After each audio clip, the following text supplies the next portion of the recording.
देखो गाइज मुझे कड़े बस नहीं आमर ये रसुण आ पिज काटी नहीं कखार तो आपको देखिली काटला टाइम तो चलते फटाफट तेल पकई ये मुझे तेल पकई नहीं तेलटा टी गरम हो तो देखो आम तेल गरम होगला ए आमर पकईन सोरिष आ लंका ए पिज पकईन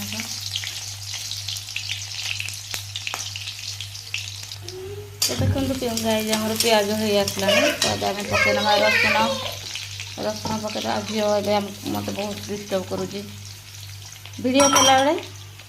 तो कहती पढ़ापी तो से मो सहित पूजा कर खाली बुलूँ तो चलतु एटा भाजवा भर मुझेपटे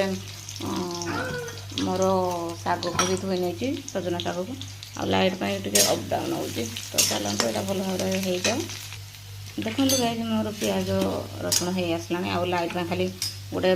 लाइट गला देखा तो ये मुझे कखारू बैगण पकई नौ तो ये मो नानी करे तो मुझे देखी तो कहले मुझे ट्राए करी तो सहीटा खाइले बढ़िया ही लगे तो खाली तेल भाजा को पड़ो तो आगे स्वाद अनुसार लुण पकई ना आम लुण अधिका हो जाए मुझे कैमेरा कौन कड़े कौन तो या आम कभर दे भाजवा।